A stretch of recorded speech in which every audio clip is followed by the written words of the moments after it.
Right, wonderful. Okay, thank you so much for the invitation. It's a pleasure. Apologies for some technical issues at the beginning. Right, so I'll talk about a topic which I'm very fond of. This topic. It was the main topic of my PhD thesis, and it was I think originally was supposed to be. My thesis was supposed to be developing this in basically full generality, but then it kind of became very complicated very quickly. And in my thesis, I managed to solve a special case of this, which you know, it was still kind of an achievement, particularly because now I think we're very close to getting to the final way of to the final description of this story, and a lot of that is based squarely on what I did in that special case of SL2, so rank 2 with some extra structure, meromorphic connections. So I want to say that I'm going to present this with a caveat, which is that so many things that I'll say, they're already written down and published. So, for instance, I give a link here to one of my archive papers, which has been published. So that I kind of am 100% confident is correct. But a lot of it is also based on some work which is nearing completion, work with my former PhD advisor, Marco Gualtieri. And that one, although I think I believe that everything I'm going to say in this talk is correct, it's kind of the final T's need to be crossed and the final dots need to be, the final I's need to be dotted. So that's the caveat that I want to mention. Okay, so let me just jump right into it. So I'm going to fix a compact Riemann surface X, and I'm also going to fix a divisor on this Riemann surface. And I will require, so my divisor D will always be non-empty, so I always want it to be at least 1 point. And in fact, if X is P1, then I want the divisor has to be large enough for interesting things to actually happen. So it has to be at least 3. So this is a kind of, I'm sure you've seen conditions like this. This is pretty typical. And so let me kind of give you first a very broad stroke explanation of what the goal is of the project. The goal is so I'll basically define to a reasonable extent all of the words that I mentioned. So if they don't really mean anything to you at this point, that's okay. So the goal is to develop a kind of correspondence between flat vector bundles, meaning vector bundles of some rank n, where n is greater than 1, which carry a flat structure, which is a connection, a linear connection.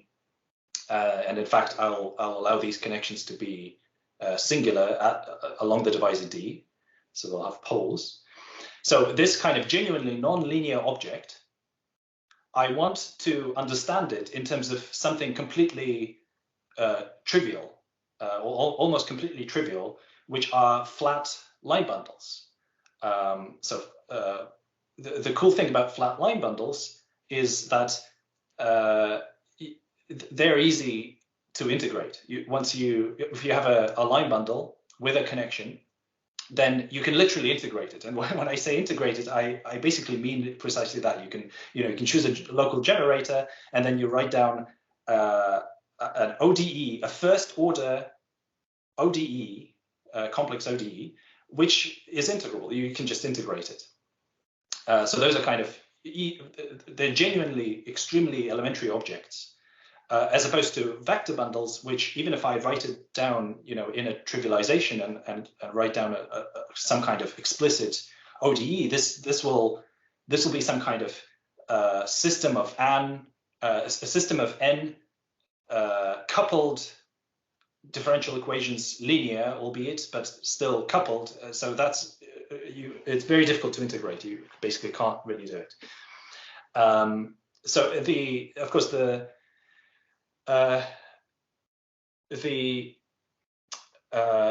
what replaces this analytic complexity of flat vector bundles is the geometry of an appropriate covering Riemann surface where this flat line bundle necessarily has to live. So this flat line bundle, I certainly won't be able to write it down on on the original, on the same curve X. I just don't. There's just not enough room for this elementary object to encode all the complicated data that a flat vector bundle would. So I need to go to a covering, and then the cool thing from our point of view as geometers, as algebraic geometers, is that you take this inherent analytic complexity that is contained in a flat vector bundle, and you express it or re-express it instead in terms of something a bit more familiar, which is algebraic geometry of curves. So this is not an insane idea. There's a direct analogy to essentially everything I'm saying, and that is the Abelianization of Hicks bundles. So that's what I want to say next.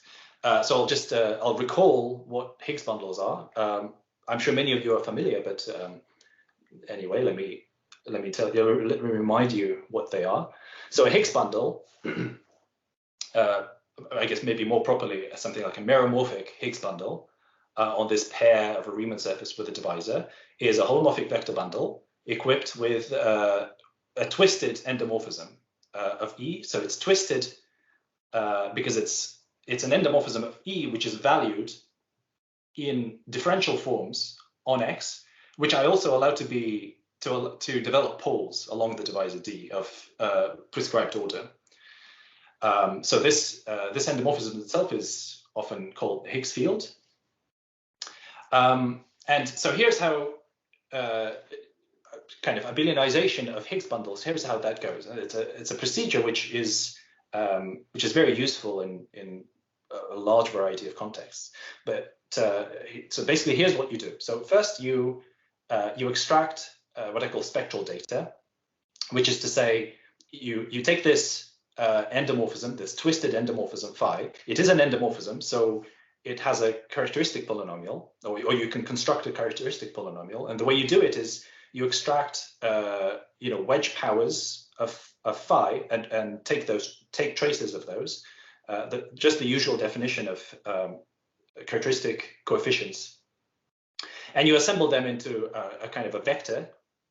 So in this case, I'm assuming that the rank of the vector bundle is E. So of course, I would have n coefficients in the characteristic polynomial. They're all sections of symmetric powers of this twisted cotangent bundle.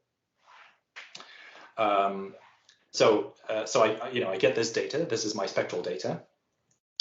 So I've already mentioned that there's I'm looking at the twisted cotangent bundle, which is, well, it's the usual cotangent bundle twisted by D, or the total space of this sheaf omega xd. And just like the usual cotangent bundle, it also has a tautological one form. Maybe you might be familiar with the words like Liouville one form or canonical one form, the PDQ thing that physicists love.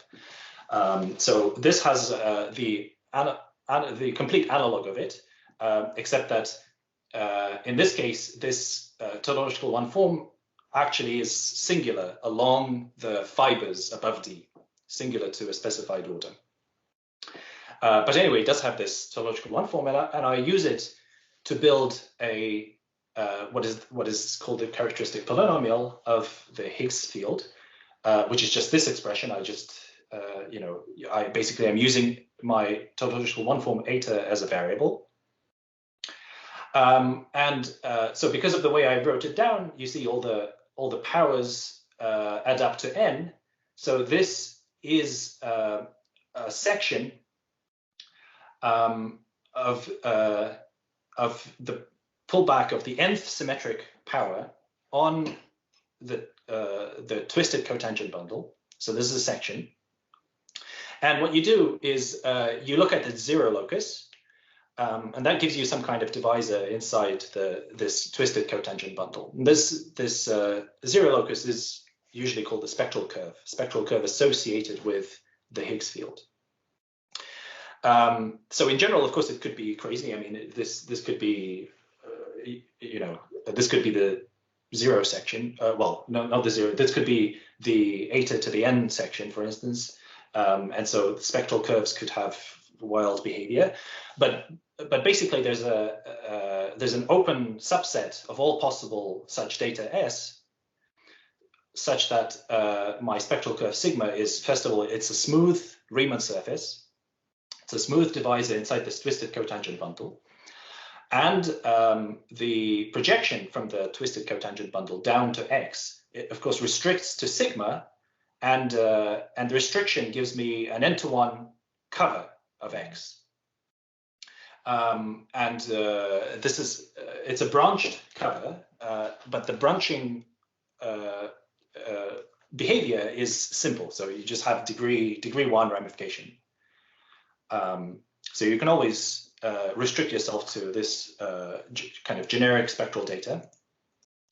Oh yeah, the other thing that will be useful to us later, but it's easy to compute what the genus of the spectral curve is. This is basically an application of Riemann-Hurwitz, simple application of Riemann-Hurwitz. So it's some number, and notice that the degree of D plays an important role here. And in particular, well, if you do a very quick count, if I started with X being P1, then this would be 0, this would be negative, etc. You see that the only way the genus of the spectral curve sigma is some reasonable positive or not, non-negative number is if D is large enough to counterbalance this negative number. So that explains to you why that condition is there, or one of the explanations why that condition is there. Right, and last thing I want to mention is that the canonical one form, this tautological one form eta on the twisted cotangent bundle, of course, you can pull it back to this divisor sigma, and it gives you a one form on sigma. And this turns out to be a meromorphic one form, and it has poles exactly at, maybe I should have drawn a picture of this, but you basically have, the total space of this twisted cotangent bundle, and inside there you have this curve sigma, which sits there as a divisor, but there's also these vertical fibers, special vertical fibers, which are above D, and they of course intersect sigma in points, and this canonical one form eta necessarily has poles at those intersection points, and actually the orders of those poles, they're the same as the degree of the divisor D that I have below. That's why you see I'm pulling this back as a divisor, not just as a set. That's kind of important. Okay, and then there's this really famous, really cool correspondence, which I've included, some names, probably other names should be included as well, but essentially it started with Hitchin, and then Bhuvel, Narasimhan, and Ramanan souped it up to a more general situation very clearly. So roughly speaking, what this correspondence says is the following. So on the left-hand side, I have Higgs bundles, as I defined before, on this pair XD, and I will fix spectral data S generically. So I want the spectral data to be generic. And then what they show is that this information is the same as simpler objects, which are simply line bundles, L, on my spectral curve sigma. So the spectral curve sigma, of course, is constructed from the spectral data S. And all it says is that actually this data, which is, you could say, kind of non-linear, that's not the right word to use. It's, it's higher rank matrices, holomorphically varying higher rank matrices. They're the same things as just a line bundle. So just one by one matrices. Actually, the last thing, I mean, it sounds funny the way I said it, but it is useful to actually view this right-hand side as a bit more, maybe pedantically, wherein kind of the left-hand side has something to do about some kind of Higgs bundles, and the right-hand side has something to do about some kind of Higgs bundles. And the fact is that each one of these line bundles L on sigma, you can always view it as a rank 1 line bundle, a rank 1 Higgs line bundle. That doesn't make any sense. As a rank 1 Higgs bundle. So how do you do this? Well, it's because we have this canonical one form eta. It's a one form on sigma, whatever, meromorphic, who cares? But because L is a line bundle, what I can do is I can just tensor sections of L with eta. And that gives me a map like this, an O sigma linear map like this, which is a Higgs field on L. So I like viewing the right-hand side in this way because it really is, the correspondence between the same type of objects, just of different rank. And essentially, this is almost exactly the kind of behavior we'll see for meromorphic connections. So let me quickly remind you how this construction goes. The construction is actually quite simple, or at least the idea is very simple. So first, if I started with a Higgs bundle, how do I get a line bundle out of it? If you recall your linear algebra, this is just how you get eigenvectors, the vector space of eigenvectors corresponding to the eigenvalue eta. Eta is a one form on sigma. Sigma, of course, parametrizes my eigenvalues. So if I test this, if I try to understand this sheaf kind of near a specific point on sigma, then by restricting eta to that specific point, it's like picking out that particular eigenvalue of phi. And so then I'm literally computing, the eigenspace of this holomorphic, this local object phi corresponding to the eigenvalue eta at that point. So the way this line bundle L on sigma is defined is essentially like this, as this kernel. I put the quotation marks here because you need to do a little bit at the ramification points in order to make things work. But basically, that's how it's defined. And then to go the other way, once you've done this modification at the ramification points, the other way is absolutely straightforward. So if I start with a Higgs line bundle L eta on sigma, here's what I do. I push forward both things. I push forward L, that gives me a rank n vector bundle on X. That's my E. And then I have this endomorphism of L. I push that forward. That gives me an endomorphism of E.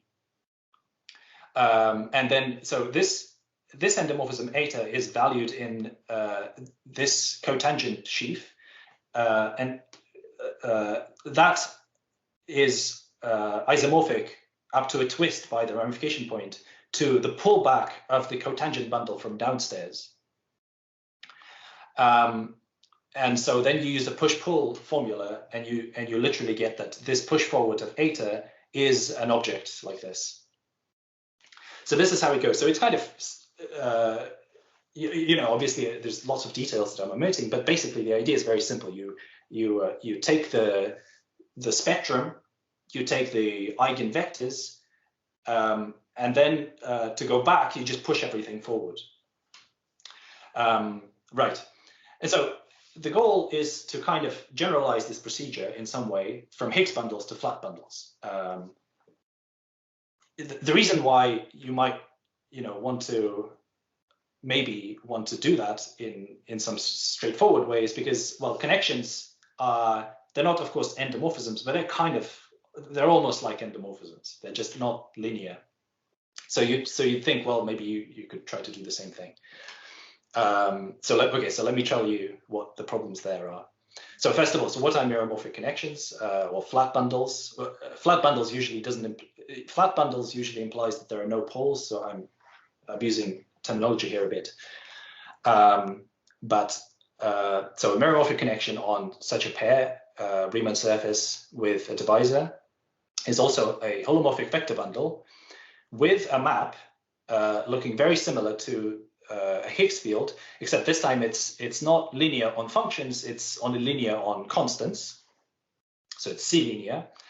And instead of being linear on functions, it satisfies what is known as the Leibniz rule. So if I give you any function f and any local section of the vector bundle E, and I apply nabla to this product f times E, then of course that's what you'd expect from a linear thing. But then there's a correction term which involves the derivative of f. So this is genuinely a nonlinear object, of course, unless f is constant. So I don't know how familiar the audience is with these objects. So let me maybe give you a few more explanations to give you some sense of what they are. So another way of putting what a connection is that it's a first order, well, meromorphic or holomorphic differential operator on sections of E. So the fact that it involves a single derivative here in this Leibniz rule is manifestation of the fact that it's a first order differential operator. Locally, so if I choose a local frame for E, then I can always write nabla in terms of the trivial connection.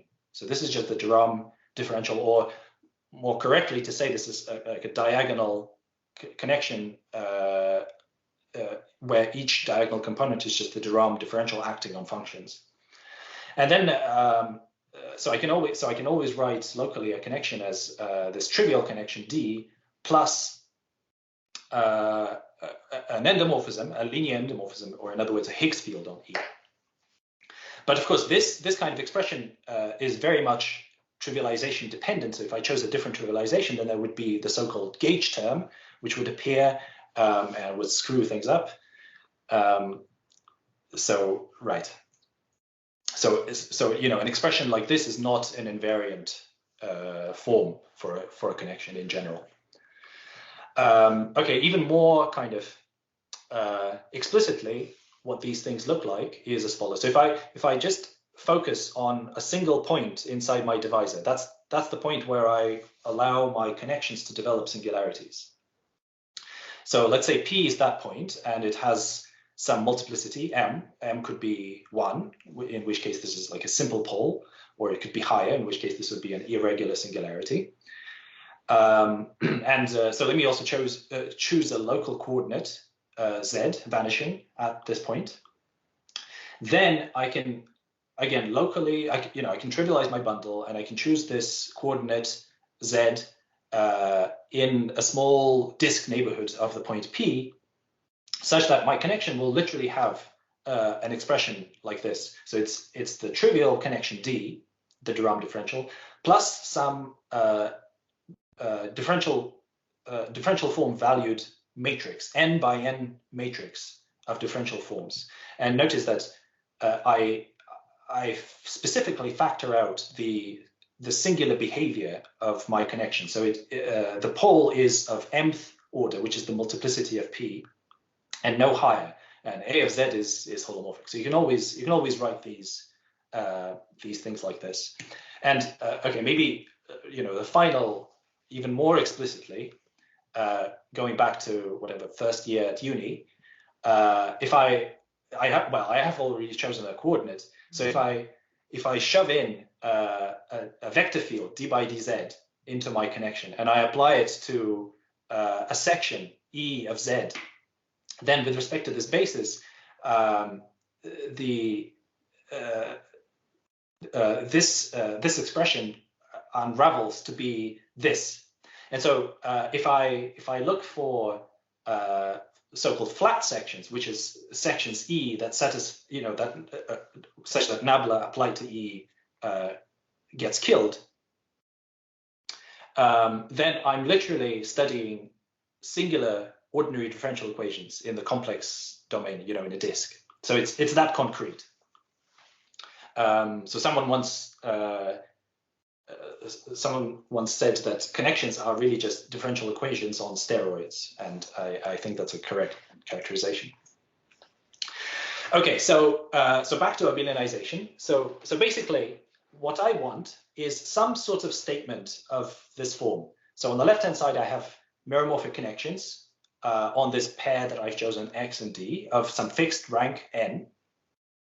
And then on the right-hand side, I want also meromorphic connections, but this time on a line bundle, L, over some covering of degree n, sigma, and singular along some divisor, which in some sense corresponds to D, or maybe just a pullback of D.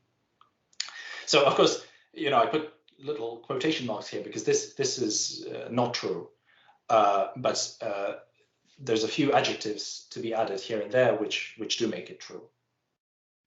So that's what I basically want to spend the rest of my talk telling you about. So first of all, so what are the problems? Compared to, I described to you the Abelianization of Higgs bundles. I managed to do that in one slide. So compared to that, what are the problems with generalizing that to the world of connections? Well, first one, kind of obvious, is that we have this sigma cover, which is the spectral cover, in play, and that was the eigenvalues of my Higgs field. And of course, the problem here immediately you're faced with is that connections don't have an invariant notion of eigenvalues. This is related to the fact that, in the previous slide that I told you that your connection, I can locally write it as D plus a Higgs field, but this Higgs field is not an invariant object. If I chose a different realization, the Higgs field would change, and therefore the eigenvalues will change. So then the question is, what is sigma? How do I get sigma in this story? And then, okay, so then the second problem, very much related, which is that, well, I don't have eigenvalues, and I therefore don't have a notion of eigenvectors either. So you could say if I do manage to define so if I choose sigma in some way and declare it to be the eigenvalues, what would replace the eigenvectors, the bundle of eigenvectors, L? And then there's a third problem, which is really the most serious. And that is, remember, for the Abelianization of Higgs bundles, the non-Abelianization, so the inverse equivalence, is really quite simple. You just push things forward. And when you analyze connections, you very quickly realize that this simply cannot be right in the world of connections. The reason is that if I take a rank 1 connection on some n-to-1 covering, sigma, I can push it forward. So I can consider this object, push forward, and that will be a rank n connection on X. But the fact of the matter is that such push forward connections, they necessarily have singularities along the branch locus. And these singularities are non-trivial. They cannot be removed, at least not easily. And the reason they cannot be removed is because they basically encode the permutation representation, which represents the covering itself. So if the covering is non-trivial, which is what this is what it would be if you're looking at a branch point. So if the covering is non-trivial, this singular behavior of my push-forward connection is going to be non-trivial. So there's just no way this can be removed in some mild, using a mild procedure. So that's a massive problem. Okay, so oops. So how do you construct some kind of correspondence like this? Well, okay, so let's jump into it. So I do need to fix a few things. So there's no spectral data for a connection, not an invariant notion, as I explained, but you can fix something at the poles, and I will. So so that's something I call polar spectral data. So what that is the following. So if I have a connection, E nabla, it develops singularities along this divisor D. So if I look at this D as a subscheme and restrict the connection to it, then actually not difficult to see that the restriction becomes a map like this. So from restriction of E to restriction of E twisted by this actually becomes OD linear. So it's not a connection anymore. It's actually a Higgs bundle. It's a Higgs bundle on this subscheme D. In fact, it's holomorphic. It's a holomorphic Higgs bundle, or at least you can view it as a holomorphic Higgs bundle on this subscheme D. So that's something we call a polar Higgs field, or a polar Higgs bundle. Now, of course, if I have a Higgs bundle, polar or not, it has spectral data canonically, so I can extract its characteristic coefficients, the coefficients of the characteristic polynomial, and I can record that. So that's going to be some global section of this thing over D, over this subscheme D. Great. So this is something I can easily fix. Given a connection, I can fix this, and so that's what I do. And well, I'll require that it's generic in some sense. I won't try to explain the precise conditions. Okay, so here's an example of something that is maybe a bit more familiar. If D is actually reduced, so it has no higher multiplicity, then if you restrict nabla to a point in D, what you get is precisely the endomorphism, the residue endomorphism coming from the connection. And of course, the residue endomorphism is not an invariant object, as in it changes under gauge transformations, but its spectrum, its spectral data, that is invariant. And so that's something you could fix in your moduli problem. Okay, so that's what I do. So then there's an analytic fact that you need to involve. And this has to do with this genericity of the spectral data. So if this polar spectral data is sufficiently good, and it's basically these are open conditions, then you find that your meromorphic connection E nabla is locally filtered, filtered by flat filtrations, or nabla invariant filtrations near these near the points in D. And the way it's filtered is you look at flat sections, local flat sections of your bundle, nabla flat sections, and you parallel transport them into the pole, into the point in D. And you look at how they grow relative to each other. So because this is a pole of a connection, this parallel transport will experience, wild behavior. The solutions these flat sections could go to zero, or they could explode, they could do all those kinds of things. So what you do is you take any pair of them and you kind of compare how they grow with respect to one another, and that gives you a filtering on your space of, you could say, on the space of initial conditions in a nearby fiber. That's one way to say it. So, but anyway, basically what you get is these locally defined flags, and they're full flags.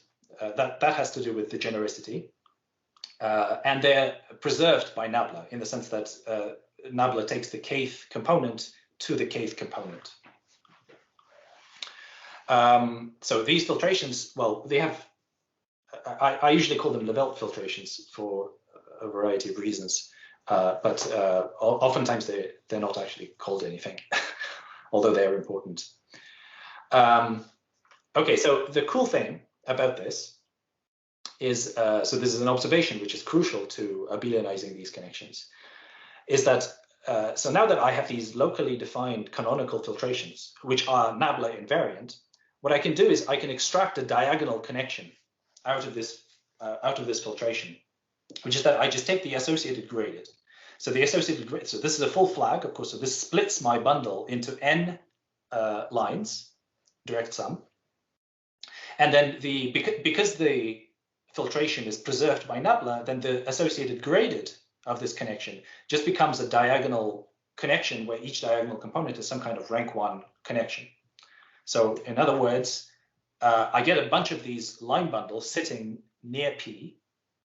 There's n of them, and what I claim is that this is the replacement, or these are the constituent parts of what replaces the spectral line bundle in the Higgs bundle story. Right. Okay, so once you have this kind of analytic data extracted, then we proceed with abelianization. And here's how we do it. So as I said, we don't have sigma to start with. We can't extract that naturally from nabla. So, well, there's various ways of going about that. But let me just, at least for this talk, let me just choose one.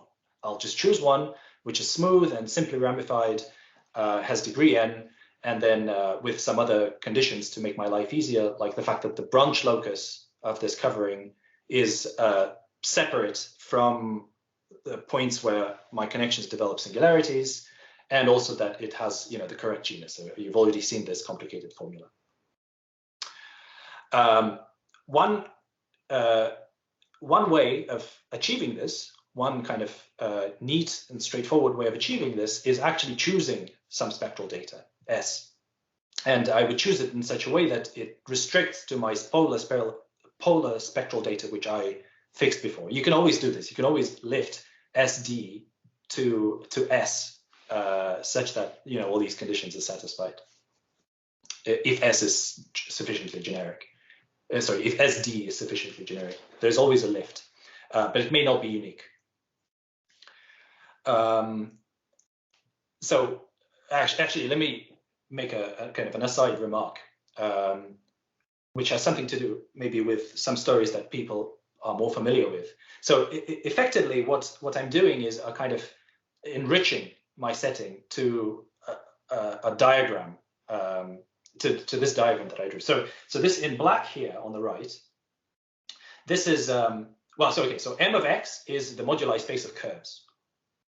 And then this is a moduli space of flat meromorphic connections, E nabla, on a curve X. So you have this map of moduli spaces. This arrow, this system, people study this in integrable systems all the time. Keywords are Panlevé equations, etc. So this is what's of interest to people in those subjects. So what I'm doing is I'm basically taking this diagram, you could say, and I'm enriching it with this extra data, which is the spectrum or the spectral data S, with some restrictions. So of course now I'm considering not just moduli spaces of curves, but moduli spaces of curves equipped with some additional data. And if you're maybe familiar with the work of Tom Bridgeland, he does this kind of thing by equipping a Riemann surface with a quadratic differential satisfying certain conditions. And this would be what he calls the quad of X. So these would be quadratic differentials on X, where X is also, your varying X. Right. Okay. So anyway, this is all I wanted to say, just to put it in perspective, what's going on here. Okay. So now I've chosen sigma. So here's the first main idea of how to construct abelianization. Whoops. So near each P, near each point in this divisor D, remember that I have these n rank 1 pieces, which come with their pieces of the associated graded. So I'll take the kth piece, and I'll my spectral curve sigma is unramified above P. So there's precisely n sheets above the point P. So I'll just take the kth piece and lift it to the kth sheet.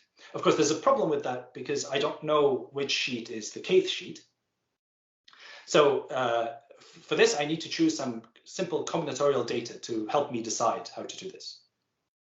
But basically, that's the idea. I will now take these local pieces of the associated graded, and I'll lift them in an appropriate way up to the spectral curve, and then kind of extend them using the flat structure and glue them together, and I will get a line bundle everywhere. That's the idea. But yeah, for this I need a combinatorial data, and to explain how to choose the combinatorial data, I need a little bit more setup. So I need to introduce an auxiliary curve, which I call sigma hat, and it's constructed using the following diagram, which I I apologize. I wanted to introduce pauses in this diagram so that it appears not all at once, but I didn't have time to do that. So it looks complicated, but I'll try to walk you through it. Okay, so ignore everything except this last arrow. Sigma goes to x. So that's the data that I started with, right? So I had x, and I chose sigma, which is an n-to-1 covering of x. Simply ramified, smooth, etc. So here's what I'm going to do. I'm going to form a pullback, a fiber product of sigma with itself over x. So in other words, I'm looking at this square. This is a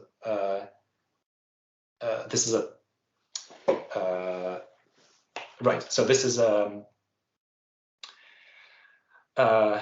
fiber product which well, yeah. So it has two maps, pi plus and pi minus, back to sigma. Those are just the projections onto the two components.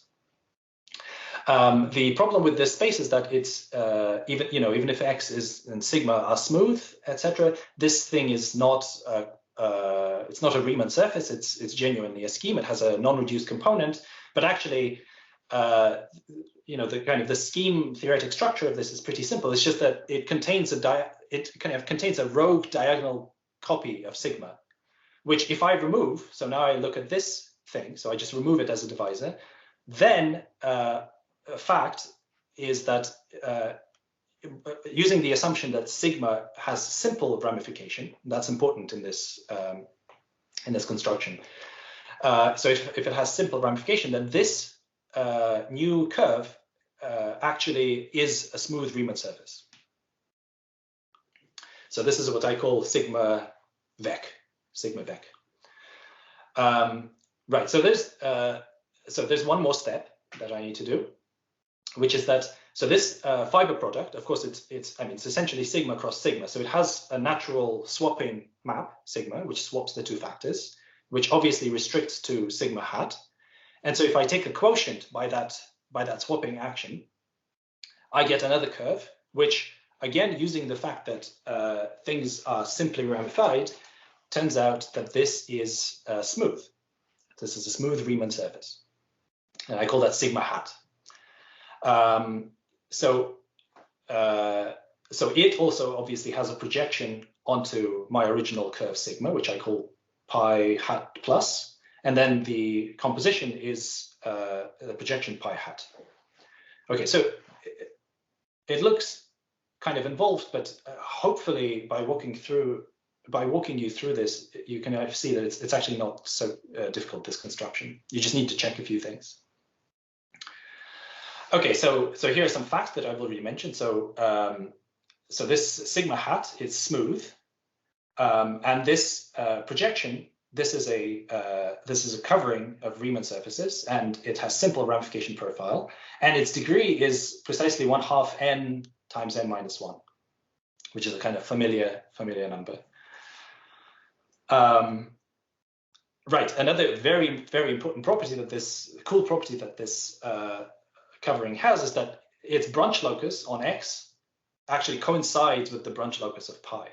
Yeah, I don't know if it's obvious from the way I described it, but if you think about it for a few seconds, then you realize that it's the only thing that could possibly be true.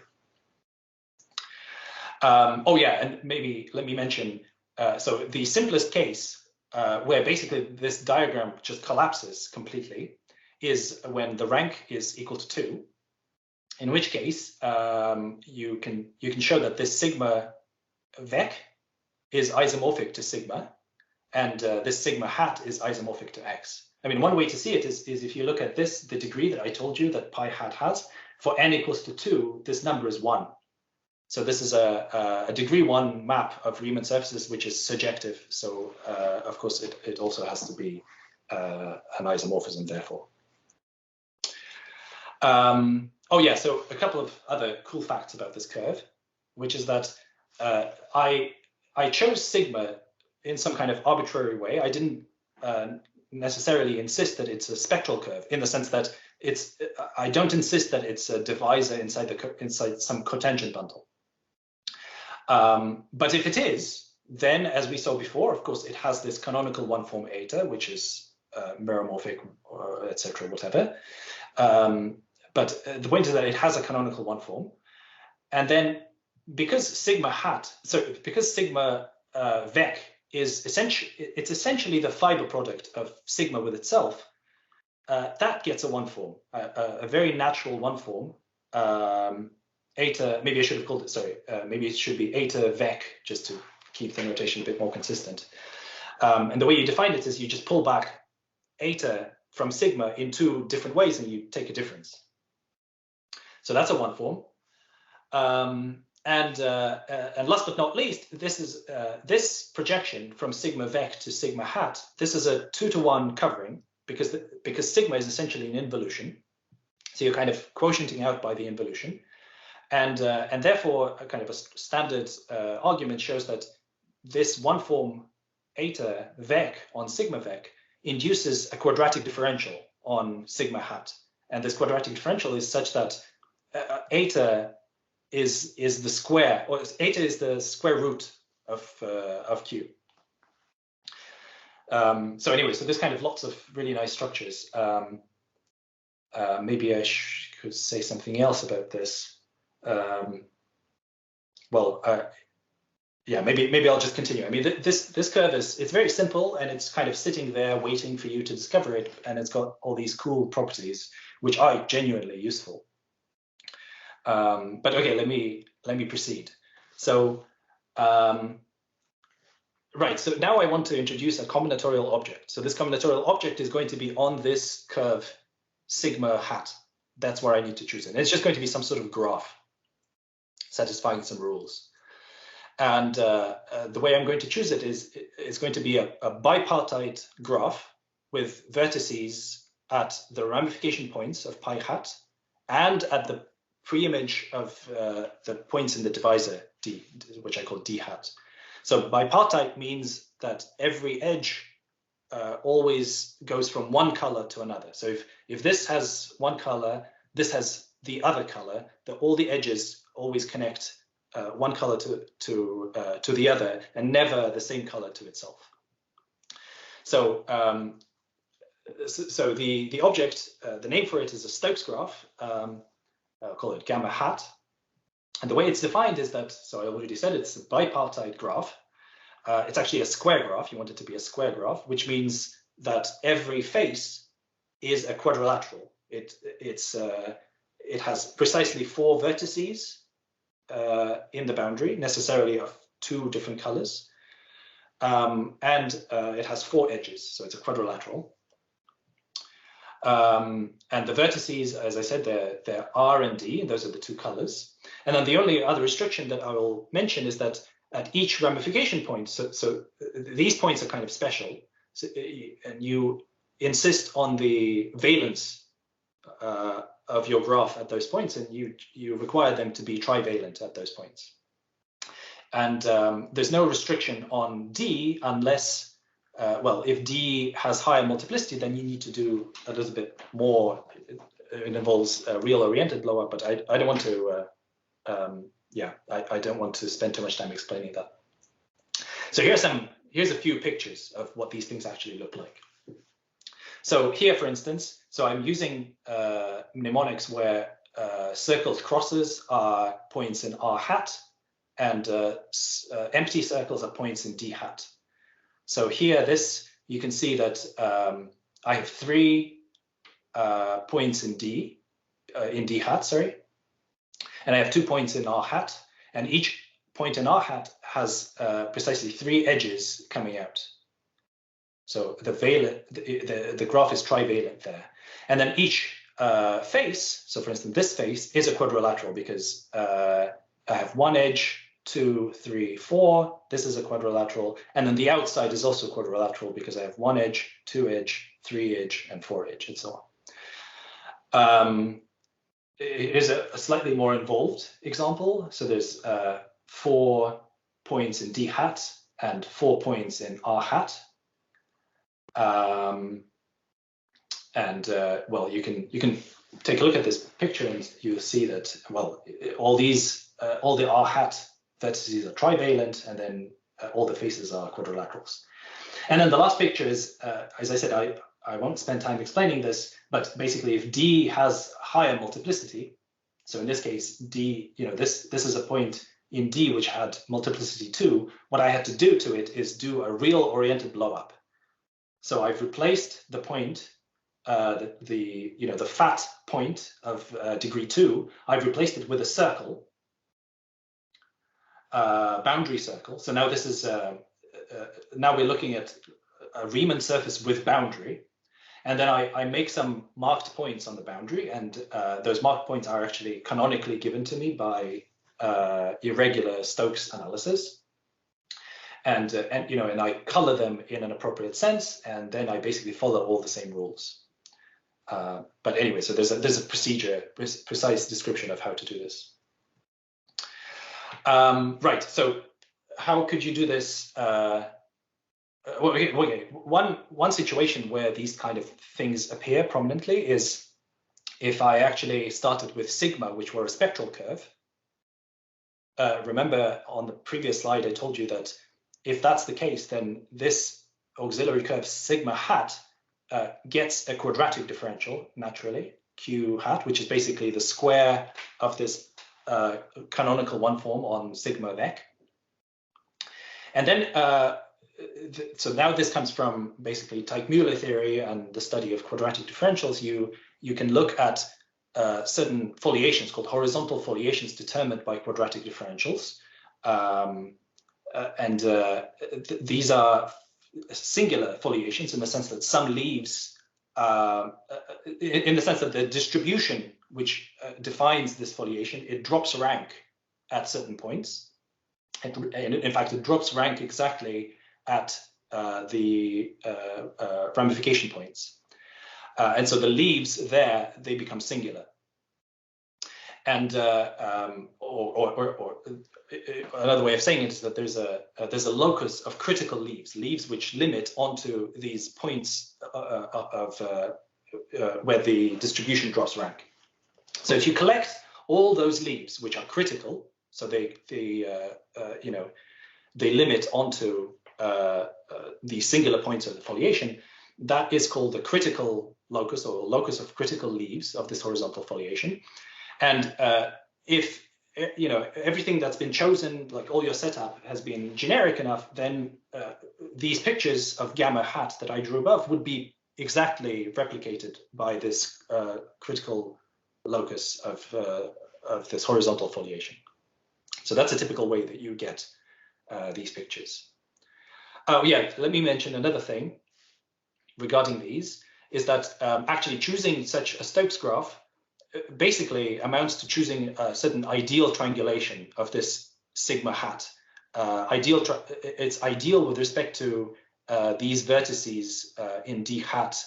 So those are the vertices of the ideal triangulation, and these crossed circles, so points in R hat, they are the centers of your triangles. So again, you can look at these pictures and you'll convince yourself that there is once I draw a graph like this, I get a canonical triangulation, and vice versa. If I triangulate my surface in a specific way, then there is a canonical graph, whatever, up to isotopy, etc., that I can draw. Right. Okay. So why bother with these square graph faces? So the main reason is the following: because each face, this is like my elementary object of study now. Each face is quadrilateral, and it has precisely two poles, 2 points in D. Those are the points where my connection is singular, and those are the points also where I've extracted the Levelt filtration. So here's a pictorial example of this. So I have one of these quadrilaterals. This is a face of gamma hat, and of course, of this picture you can think either I've pulled everything up to sigma hat, or because I'm only focusing on this diamond region, which doesn't contain any ramification points. I mean, there are ramification points on the boundary, but they're just on the boundary of this diamond. I can also just project it downstairs and do this calculation back on X, where I feel cozy and comfortable. But basically the observation is this: I have this quadrilateral, and it has 2 poles. primed and double primed. Each one has a Levelt filtration near this point, near this point. And because these are flat filtrations, they're invariant under nabla.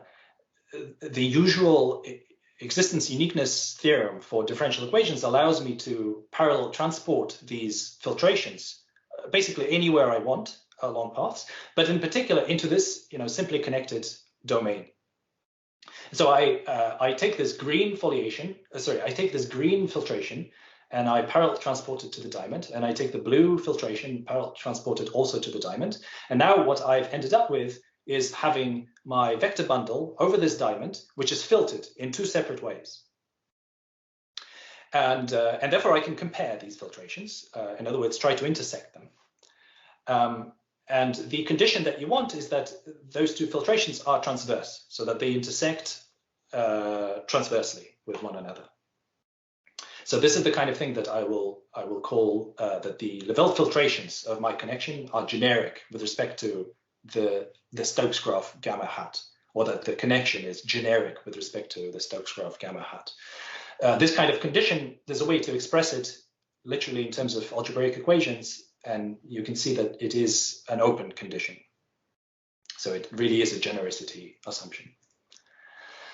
Okay, but the key property of this is because I've chosen kind of everything to be generic.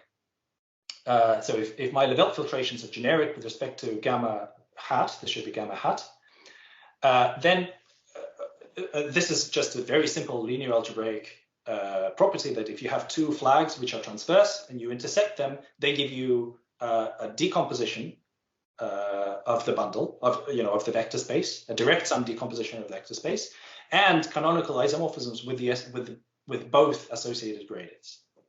So over each diamond, I basically get these chains of isomorphisms. And so the main idea is to use these isomorphisms, use these identifications, which come for free to me as soon as I've chosen my graph gamma. I'll use it as gluing data. So I'll take all these pieces of the associated graded on sigma, and I'll glue them together into a single rank 1 meromorphic connection, which will have poles along the pullback divisor. That is not surprising because I've extracted these associated graded pieces from Levelt filtrations near poles, and so those filtration pieces, the associated gradient, of course, has poles at the same points. But what is maybe slightly surprising is that these connections necessarily have to have additional poles somewhere else, in particular at ramification points on sigma. And the residue works out to be exactly -1/2. So maybe I could call these branched connections on sigma and this divisor delta. So that means they are meromorphic connections on sigma with poles, presumably unspecified poles along delta, and simple poles along the ramification locus with residue -1/2. And the last thing to mention, again, it's kind of obvious from how these local associated graded pieces were constructed, which is that this polar spectral data of these rank 1 branched connections, meaning that if I restrict them to the, this should be delta, sorry, not d, delta. So if I restrict them to this singular locus on the covering, that somehow that recovers exactly the spectrum of the spectral data. So it's just all the possible eigenvalues above d. Right. Okay. And so once you've kind of introduced all those words, then there's a theorem which for rank n equals to 2 is genuinely a theorem, but for rank n 2 and higher, it's I think we kind of have almost everything in place. We just need to kind of confirm a few things, but I'm relatively confident that the statement is verbatim as is written. Right. So okay. So the statement is that there is an equivalence of categories where on the left I have rank n meromorphic connections on this pair XD with generically fixed polar spectral data, and which are generic with respect to a chosen Stokes graph, gamma hat. And on the right-hand side, I have rank 1 branched meromorphic connections, L del, on this double cover sigma with poles along the pullback of D, and with generic polar spectral data P delta, which is, it's not really a choice. It comes from SD. It's essentially the same data. Okay, so let me just tell you just a couple of words about why this is true.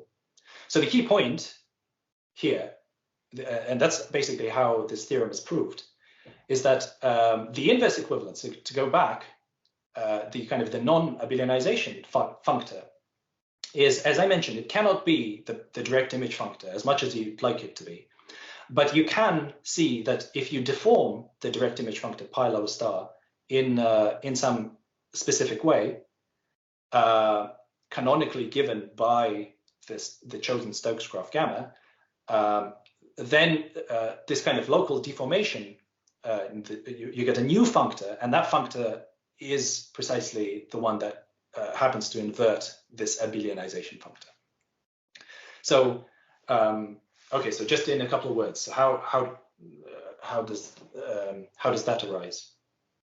So I have this Stokes graph gamma hat, and that's a graph on sigma hat.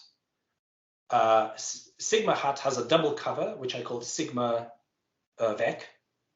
So if I pull my graph gamma hat up to sigma vec, I can get an oriented double cover, graph, and that determines a canonical cocycle, which I call alpha, and it's cocycle in the following. So here I'm expressing it as a check cocycle.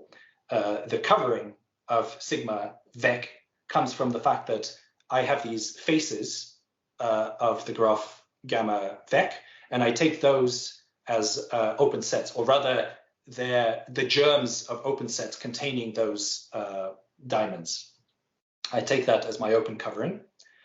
And then, so on sigma vec, remember there are two maps from sigma vec down to sigma. There's pi plus and there's pi minus. And so if I have a line bundle on sigma, I can pull it back to sigma vec in two different ways, by using one of the projections and the other projection. And so basically what I want to do is I take this line bundle, I pull it back in two different ways, and I look at maps going from one pullback to another. So if I want to make everything functorial, then I kind of want to forget about the line bundle, and then these just become natural homomorphisms of functors, natural transformations of functors. So it turns out that once I have this oriented double cover graph, there's a canonical way to encode it. This is just an encoding of gamma vec in cohomology as a cocycle like this, which is valued in this sheaf of abelian groups. And then, okay, so how does that help you to deform the direct image functor pi lower star? Well, the procedure is basically you push it forward. Basically, you push forward this cocycle. Now, I know that sounds kind of insane. We don't really know how to push forward cocycles, but the idea is as follows. I'm expressing, as I said, I'm expressing these as check cocycles, which means I have some kind of covering, open covering of, in this case, sigma vec. I have an open covering of sigma vec. So if I project that open covering, that gives me an open covering of X downstairs. And of course, double intersections on sigma vec project to double intersections on X, obviously. But so that's one step in this procedure of how to construct A. You literally take a double intersection upstairs, match it with a projected double intersection downstairs, and assign the same value alpha. The problem with this procedure is that when I project an open covering, of course, I get many more double intersections. And by having assigned alpha to the simpler open covering upstairs, I have not assigned values to these new double intersections downstairs. So then it turns out that you can actually, it's a kind of completion of a partial cochain to a full cochain in order to make a cocycle. So you take a cocycle upstairs, you push it forward by assigning it to the projection double intersections, and that gives you a partial cochain downstairs. You want to extend it to an actual cochain, and the condition, of course, there's infinitely many ways of doing it, but the condition to do that is that it satisfies a certain scattering diagram. And that actually fixes the extension uniquely. And so this push forward procedure becomes well defined, and you obtain a cocycle A. It's a non-abelian cocycle, and it's a cocycle on X, or rather in this Czech cohomology group, a cohomology set, Czech cohomology set on X, where the Czech covering is given by this projection open covering. And the values are very interesting. It's in this non-abelian sheaf of non-abelian groups, which are the natural automorphisms of the direct image functor. The idea being that essentially what these alphas do upstairs is they encode, like if you think of an automorphism of pi log star and you kind of write everything in trivializations, it's basically a matrix, an n by n matrix. And in order to construct, so if I put just identities on the diagonal, what remains is off-diagonal terms. So if I can tell you what the off-diagonal terms are, then I have the automorphisms. And the way to think of this alpha is it's encoding the off-diagonal terms in this matrix. And the fact that it lives on an appropriate cover of sigma vec means that that encodes the combinatorial data of which entry in this matrix that I'm supposed to put alpha. So kind of when you do this push forward and you collect all these alphas and put them in the right off-diagonal slots, then you get an actual automorphism of the push forward functor. And that gives you a cocycle A, which acts on the push forward functor by kind of locally deforming it. You have these double intersections. On each double intersection, you have a way to twist your push forward functor.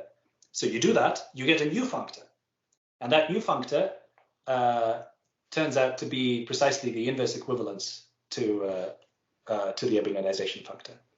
So I kind of lost track of time. I think I'm out of time. I'm not sure if I have time to tell you about the last slide. I mean, it's fine. Why don't you take your time and finish off? Okay, perfect. Yeah, I just have one more slide, literally. That's all right. Okay, so right, so we have a theorem like this, certainly for rank 2, and almost certainly for higher rank as well. One other cool kind of further extension of this business is that you can play the exact same game, not just for usual meromorphic connections, but for what are called H-bar connections. And they, like this story really brings Higgs bundles as not just an analogy to the story that I told you, but really squarely into the picture. So here's how it goes. So what do I mean by an H-bar connection? Well, an H-bar connection is, just as before, it's a pair of a vector bundle and an order 1 differential operator, but there are some differences. So the holomorphic vector bundle is now defined not just on my Riemann surface X, but also on some auxiliary parameter space where my h bar comes from. H bar is a parameter in the system. So normally S would be, the whole complex plane, but also it doesn't have to be. And nabla is still a map of sections of E twisted by differential forms. These are differential forms on X, or maybe you could say relative differential forms on this family over S. And it's not just linear for constant functions, but it's also linear on functions coming from the base. So it's always linear. And then it satisfies a Leibniz rule, just like usual connections, but with a twist. So it's called the h-bar twisted Leibniz rule, which looks exactly the same as before, except that I have input this parameter h-bar here in front of the de Rham differential, which differentiates my function f. And the consequence of that is kind of profound. So you should think of these as families of meromorphic connections with a degenerate central fiber. So what do I mean by that? I mean by that the following. If I look at any one of these objects and I literally fix h bar at some non-zero value, then you can rescale your formula and you get a genuine meromorphic connection in the usual sense as I described before. And it doesn't matter which fixed value of h bar it is, as long as it's non-zero, I can always do this, and they're all isomorphic. Or rather, like as representations of, you could say as representations of a certain Lie algebra, they're all isomorphic representations. But then there's a special central value of h bar equal to 0, where these objects behave very differently. And you can see that very clearly from this twisted Leibniz rule, which is that if I literally just stupidly put h bar equal to 0, then this correction term, which is the only thing that makes my connection not a linear object on functions, right? That's the only thing that involves differentiation. That simply just gets killed, it goes away. And I end up with something linear, i.e. a Higgs bundle or a Higgs field. So these are very interesting objects. They're families of meromorphic connections with a degenerate fiber where they become Higgs fields. And so to make this very, very brief, basically the exact same kind of theorem can be formulated with some extra adjectives which relate to the behavior in the h-bar direction. So basically this Abelianization correspondence can be made holomorphic in the h-bar variable, but its behavior at h-bar equals 0 is kind of tricky. It's not holomorphic at h-bar equal to 0. It's kind of holomorphic in some sector. But anyway, let me not go into that detail. So the upshot is that you obtain a similar kind of Abelianization functor and its inverse non-Abelianization functor, and they of course depend on h-bar. They're now kind of functions of h-bar, and so you can try to understand what is its behavior at different values of h-bar. So for any fixed non-zero value of h-bar, that just recovers on the nose the Abelianization functor that I described previously. But then if you start probing it for h-bar smaller and smaller, you take the limit as h-bar goes to 0, your connections, your moduli problem or your categories, they kind of degenerate into a category of Hicks bundles. And then this functor actually becomes on the nose the Abelianization of Hicks bundles. And by consequence, the non-Abelianization functor, the inverse equivalence, if I take that limit, in the limit it's literally the push-forward functor, which is kind of neat. So maybe practically, or in other words, the way to kind of rephrase this theorem is that if I give you one of these h-bar connections, E nabla, and so let me extract the corresponding Higgs bundle out of it by taking the limit as h-bar goes to 0 and just recording that data. So now I have a Hicks bundle, E phi. I can look at the corresponding Higgs line bundle, L with this rank 1 Higgs field eta. And then basically you get this fantastically looking commutative diagram. So I started with this E nabla. So the one thing I can do, which is the traditional thing, which is that I take the limit as h bar goes to 0, and I get a Higgs bundle, and I abelianize that, and so I get some line bundle on the spectral curve with a canonical one form, which I treat as a rank 1 Higgs field on it. But then there's this new thing that I can do, which is that I start with my connection and I abelianize it. But there should be maybe a h bar dependence on this functor. So I'm doing this in families, in h bar families. I abelianize it, and I get a rank 1 h bar connection on the spectral curve sigma. So that is an h bar connection, which means I can also look at its limit as h bar goes to 0. That should be a Higgs bundle. Which one is it? Theorem, it's this one. So you get this nice commutative diagram. So I think I'll stop there. I really like this diagram, and so I couldn't think of a better spot really to end my talk. So thank you.